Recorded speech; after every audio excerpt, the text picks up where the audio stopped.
স্বপ্নে দেখা কোনো ঘটনা বারবার বাস্তব জীবনের সাথে কিছুটা হলেও মিলে যাওয়া কি স্বাভাবিক? স্বপ্ন সম্পর্কে ইসলামের ভাষ্য কি? স্বপ্নে কি আমাদের জন্য কোনো বার্তা রয়েছে? এ বিষয়ে সহিহ মুসলিমে আবু হুরায়রা রাদিয়াল্লাহু আনহু থেকে বর্ণিত একটি হাদিস রয়েছে। নবী সাল্লাল্লাহু আলাইহি ওয়াসাল্লাম বলেছেন, ঈমানদারের সত্য স্বপ্নগুলো হলো নবী সাল্লাল্লাহু আলাইহি ওয়াসাল্লামের যে ওহী, এই ওহীর ৪৫ ভাগের ১ ভাগ। ওহীর ৪৫ ভাগের ১ ভাগ হলো ঈমানদারের সত্য স্বপ্ন, অর্থাৎ সত্য স্বপ্নের মাধ্যমে আল্লাহ তাআলা অনেক বার্তা দিয়ে থাকেন। ওহীর মাধ্যমে যেভাবে বার্তা দিতেন, তবে ওহীর সাথে এটা পার্থক্য আসমান এবং জমিন পার্থক্য। ওহীর মাধ্যমে যেটা সাব্যস্ত হয়, স্বপ্নের মাধ্যমে কোনো কিছু করণীয় বা বর্জনীয় আবশ্যকীয়তার কোনো বিধিবিধান এগুলো কখনো সাব্যস্ত করা যায় না।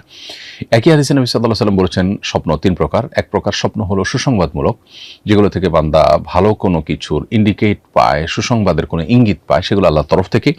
আর কিছু স্বপ্ন আছে যে স্বপ্নগুলো হলো রুইয়া তাহজিন, এটা মিনাশ শায়তান। যে স্বপ্নগুলো মানুষকে ভড়কে দেয়, পেরেশান করে দেয়, অস্থির করে দেয়, এগুলো শয়তান থেকে হয়, শয়তান মানুষকে এরকমটি করে থাকে। তৃতীয়ত হলো ওই স্বপ্ন, যে স্বপ্ন মানুষের মনের মধ্যে উদ্রেক হয়, নানান চিন্তা মানুষের মনের মধ্যে সৃষ্টি হয়। মানুষ যখন যেটা ভাবে, চিন্তা করে, কল্পনা করে, সেটাই মানুষ স্বপ্নে দেখে। এটা হলো জল্পনা কল্পনার কারণে, যেটা বাস্তব জীবনে বা জাগ্রত অবস্থাতে চিন্তা ভাবনা বেশি করেন, ঘুমালে সেটা নিয়ে দেখেন। এটা হলো আরেক প্রকার স্বপ্ন। এটাও বিশেষ কোনো ব্যাখ্যা বা আপনার অনেক কোনো ইঙ্গিতবাহী কোনো বিষয় না।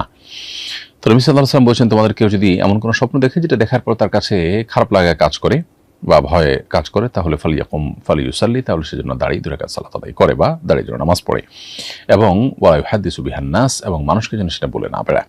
তাহলে স্বপ্ন দেখার ক্ষেত্রে এই নীতিমালাটা আমাদেরকে অনুসরণ করতে হবে। এছাড়াও আবু কাতাদা রাদিয়াল্লাহু তাআলা থেকে বর্ণিত আরেকটি হাদিস রয়েছে। সেই হাদিসে নবী সাল্লাল্লাহু আলাইহি ওয়াসাল্লামের নির্দেশনা আছে, যদি কেউ স্বপ্নে এমন কিছু দেখে যেটা তার ভালো লাগে, তাহলে সে খুব কাছের মানুষরা অন্যদেরকে বলবে না। আর যদি যেটা দেখে তিনি অস্থির হন বা তার কাছে খারাপ লাগা কাজ করে, সেরকম স্বপ্ন দেখার পর তিনি যেন আউযু বিল্লাহি মিনাশ শাইতানির রাজিম পড়েন এবং বাম দিকে ৩ বার প্রতীকী থুতু ফেলেন, এবং এটা যেন কাউকে না বলেন। অতএব স্বপ্ন দেখার ক্ষেত্রে এই বিষয়গুলো আমাদেরকে মেনে চলতে হবে।